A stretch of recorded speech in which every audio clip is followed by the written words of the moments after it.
నీకు రంగా ఈ బాక్స్ ఇవ్వమని చెప్పాడు. ఇందులో ఏముంది బామ్మ? ఇది నీకిచ్చిన బాక్స్ అమ్మా, నేనెలా చూస్తాను?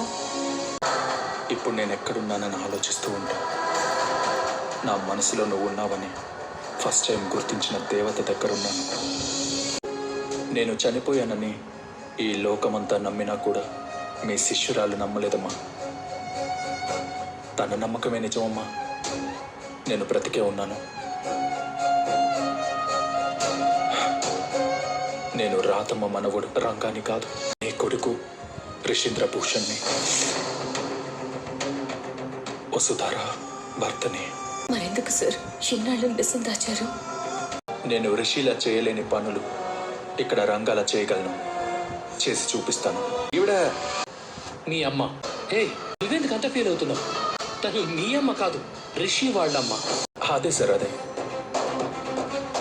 ఈవిడ్ని చూస్తే నాకు మా అమ్మ గుర్తుకొచ్చింది. అమ్మ సెంటిమెంటు అంతేలే, ఎవరమ్మైనా అమ్మే కదా. కానీ బ్రదర్, నీకో విషయం చెప్తే ఆశ్చర్యపోతావు తెలుసా? ఏంటి సార్? రిషి వాళ్ళమ్మ అంటే మా పిన్ని బతుకున్న నాళ్ళు రిషి తనని అమ్మ అని పిలవలేదు తెలుసా? ఆ పిలుపు కోసం పాపం మా పిన్ని ఎన్నో ఏళ్ళు ఎదురు చూసింది. ఏంటన్నయ్య ఇక్కడున్నావేంటి? రిషి సార్, నేను రిషిని కాదు సార్, రంగని. ఎలా ఉంది సార్ నా పర్ఫార్మెన్స్? అద్దరిపోలా? అచ్చం రిషిలానే చేశాను కదా. కాదు, రిషికి ఈ డ్రెస్ వేసినట్టుంది. చాలా బాగా చేశారు. ఇలానే చేస్తే ఇక నీ విషయంలో నీ యాటిట్యూడ్ ఎవరు గుర్తుపట్టలేరు.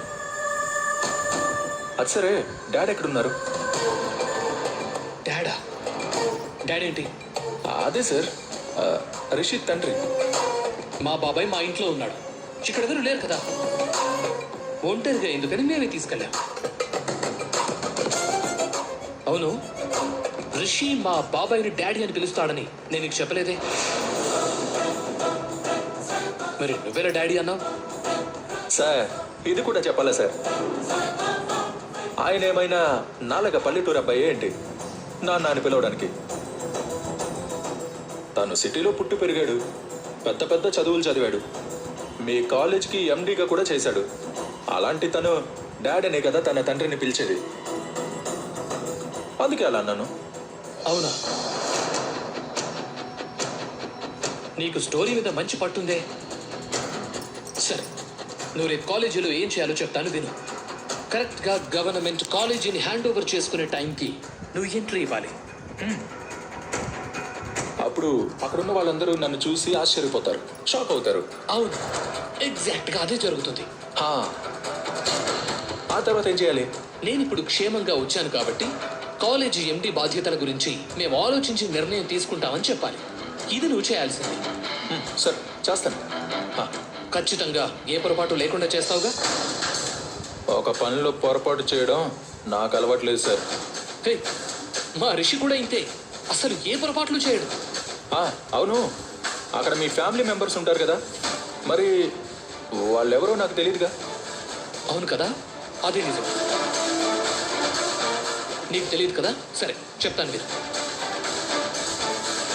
ఫణీంద్ర మా నాన్న, దేవయ్య అని మా అమ్మ, వాళ్ళ కొడుకుని. నా పేరు శైలేంద్ర. పోయి ఉంటుంది. మేడం గారు, బుజ్జి వచ్చావా? రిషి సార్ ఎక్కడా? రంగా అన్న రాలేదు మేడం గారు. రాలేదా? అసలు మీరు ఎక్కడికి వెళ్ళారు? రంగా అన్న ఒకరిని కలవడానికి తీసుకువెళ్ళాడు. వాళ్ళని కలిశాక మీకు ఈ రింగ్ ఇవ్వమన్నాడు. అంటే ఈ రింగ్ రిషి సార్ తీసుకెళ్లారా? అన్న ఈ ఫోటో కూడా చూపించమన్నాడు మీకు. శైలేంద్ర, రిషి సార్ పక్కన ఉన్న అతను సరోజను చూడడానికి వచ్చిన పెళ్లి కొడుకు వాళ్ళ అన్నయ్య. అంటే నా అనుమానం నిజమేనన్నమాట. ఆ రోజు నేను విన్నది దేవి అనే మేడం శైలేంద్రుల వాయిసే. అయినా రిషి సార్ శైలేంద్రని కలవడం ఏంటి? వాళ్ళని చూసిన తర్వాత కూడా సార్ సైలెంట్గా ఉండడం ఏంటి? మేడం గారు ఏం ఆలోచిస్తున్నారండి? మీ ఏం లేదు బుజ్జి. ఈ ఫోటోలో ఉన్న వ్యక్తి మీకు తెలుసా మేడం గారు? ఎవరికో నచ్చినట్టు నువ్వు బ్రతికితే నీ జీవితం అంతా నటించాల్సి వస్తుంది. అదే నీకు నచ్చినట్లు బ్రతికితే నీ జీవితం ఆనందంగా ఉంటుంది. భౌతికంగా చంపటానికి ఆయుధం కావాలి. మానసికంగా చంపటానికి ఒక పదునైన మాట చాలు. అందుకే ఎవరిని మాటలతో నొప్పించకండి. మన వలన ఒకరు సంతోషంగా ఉన్నారంటే అది మన వ్యక్తిత్వం. మన వలన ఒకరు బాధపడుతున్నారంటే అదే మన గుణం. ఎదుటివారు మారాలి అని కానీ మార్చాలి అని కానీ ప్రయత్నించకండి. మీరే మారండి. కాళ్ళకి ఏమీ గుచ్చుకోకుండా ఉండాలంటే మనమే చెప్పులు వేసుకుంటాం కానీ రోడ్డంతా తివాచీ పరుస్తామా? తామరాకు మీద ఎన్ని నీళ్లు పోసినా చుక్క కూడా నిలవదు. సముద్రం ఒడ్డున ఎంతలా పేరు రాసినా చెరిగిపోకుండా ఉండదు. మనల్ని ఇష్టపడని వ్యక్తిపై ఎంత ప్రేమ చూపించినా లాభం లేదు. దీపంలోని లక్షణాన్ని మీ స్వభావంగా మార్చుకోండి. ధనవంతుడి భవనంలో ఎంత వెలుగునిస్తుందో పేదవాడి గుడిసెలోనూ అంతే వెలుగునిస్తుంది. మైండ్ని మనసుని బ్యాలెన్స్ చేయడం చాలా కష్టం. మనసు ఒక మార్గాన్ని చూపిస్తే మైండ్ ఇంకో మార్గాన్ని ఎంచుకుంటుంది. చదివే చదువులో సంతోషాన్ని పొందితే అదే జీవితంలో ఉన్నత శిఖరాలకు చేరుస్తుంది. వాస్తవాన్ని అంగీకరించలేని అహం ఒక నయం కాని రోగం. మంచి పుస్తకం, మంచి వ్యక్తి అంత తొందరగా అర్థం కారు. లోతుగా చదవాల్సిందే. ఒక సంవత్సరం పాటు బోధిస్తే ఎద్దు కూడా మర్మాలను తెలుసుకొని నడుచుకుంటుంది.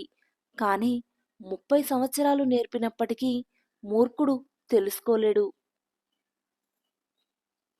నీది కాని రోజు మౌనంగా ఉండు. నీదైన రోజు వినయంగా ఉండు. అప్పుడే నువ్వు జీవించిన కాలం విలువ పెరుగుతూ ఉంటుంది. ప్రతిరోజు ప్రతి క్షణం పరిస్థితులు మారుతూ ఉంటాయి. దానిని అంచనా వేసినవాడే జీవితంలో విజయం సాధించగలుగుతాడు. భవిష్యత్తులో ఏం జరుగుతుందోనని ఎప్పుడు లెక్క పెట్టేవాడు దేనిని సాధించలేడు. సత్యమని, మంచిదని నీవు అర్థం చేసుకున్న దానిని తక్షణమే ఆచరించు. ఈ లోకంలో ప్రతి ఒక్కరికి తెలివితేటల మీద గర్వం ఉంటుంది. కానీ ఏ ఒక్కరికి తమలో ఉండే గర్వం తెలుసుకునే తెలివి ఉండదు. కోల్పోవడంలో ఉన్న బాధ తెలిసిన వారు ఇతరులను దోచుకోరు. ఇవ్వడంలో ఉన్న ఆనందం తెలిసిన వారు ఉన్నది దాచుకోరు. దూరం దూరంగా నాటిన మొక్కలు కూడా అవి పెరిగే కొద్దీ దగ్గరవుతాయి. కానీ మనుషులు పెరిగే కొద్దీ దూరమవుతున్నారు. జీవితం అనే పుస్తకంలో ఒక్కో పేజీ ఒక్కో అనుభవాన్ని నేర్పిస్తుంది. అందులో కొన్ని తీయనైన మధురానుభూతిని కలిగిస్తే మరికొన్ని చేదైన స్మృతులుగా మిగులుతాయి. ఏదేమైనప్పటికీ జీవితంలో మంచి, చెడు, సుఖం రెండూ ఉంటాయి. మంచితో కూడిన సుఖం అందరితో పంచుకోవాలి అనిపిస్తుంది. చెడుతో కూడిన దుఃఖం ఒంటరిగానే భరించాల్సి వస్తుంది. ఇదే జీవిత సత్యం. మూత మూసిన పాత్రలోకి ఎంత పోసినా పాలు లోపలికి వెళ్ళవు. అలాగే క్లోజ్ మైండ్లోకి జ్ఞానం వెళ్ళదు. ఎక్కువ కాలం జీవించాలి అనుకుంటే సగం తినండి, 2 రెట్లు నడవండి, 3 రెట్లు నవ్వండి, లెక్కలేనంత ప్రేమను పంచండి. మనిషి తనలోని శత్రుగణం పట్ల అప్రమత్తంగా ఉండకపోతే అన్ని విధాలా పతనం తప్పదు. మొదటి శత్రువు కోరిక. మనిషి కోరికలను అడ్డుకట్ట వేయకపోతే అతడి కొంప ముంచుతుంది. రెండో శత్రువు క్రోధం. ఇది యుక్త విచక్షణను నశింపచేస్తుంది. మూడో శత్రువు లోభం. లోభి డబ్బును తప్ప దేనిని ప్రేమించడు. నాలుగవ శత్రువు మోహం. తాను కోరేది ఎలాంటిదైనా అదే కావాలనిపిస్తుంది. ఐదవ శత్రువు మదం, అధికారం. డబ్బు వల్ల మనుషుల్లో మదం పెరుగుతుంది. ఆరవ శత్రువు అసూయ. ఎదుటివాడి పురోగతి కంటికి ఇంపుగా మారి వారిని పడదోయాలని చూడడం.